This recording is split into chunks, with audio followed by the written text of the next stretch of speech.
My top 3 beginner credit cards. The first one is the Chase Freedom, and then the second is the Chase Freedom Unlimited. Ladies and gentlemen, there is a new card in town. I repeat, there is a new card in town. And we're going to talk about it today.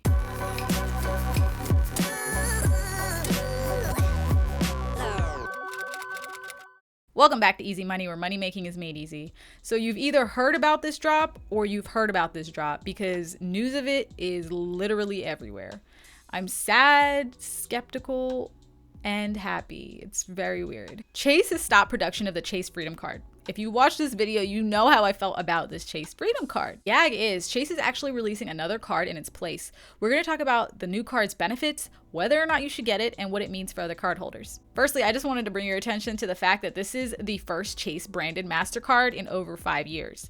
But getting into the benefits, 5% back on travel purchased through the Chase Ultimate Rewards portal, 3% back on dining purchases. This includes like Uber Eats and other food delivery services.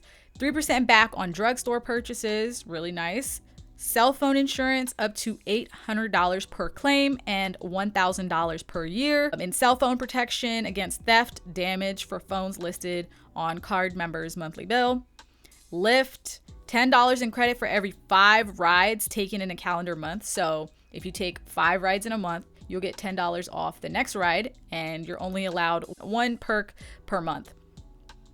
I don't know who that's supposed to benefit. Doesn't benefit me, but might benefit you. What's going to stay the same is the 5% back in quarterly bonus categories that we're used to with the Freedom, 1% unlimited cash back. And also the sign-up bonus is also going to remain the same. You get $200 cash back after spending $500 on purchases in the first 3 months. You're also going to get that 5% cash back on grocery store purchases in the first year, not to include Walmart or Target. Hey, if you're getting something from this video, give a girl a thumbs up. And if you want more videos like this about credit cards and money education, make sure to subscribe while you're at it. All right, back to the video. So if you're a holder of the Chase Freedom Unlimited, you're probably kicking yourself right now thinking, oh crap, my card is obsolete. Not to worry. This card is also receiving a facelift, similar to the Flex. 5% back on travel purchase through the Chase Ultimate Rewards portal, 3% back on dining, 3% back on drugstore purchases. Great, so they did something with these cards. Not gonna lie, Chase was getting a little stale in comparison to his competitors. Now let's talk about what this means for the Chase Sapphire Preferred.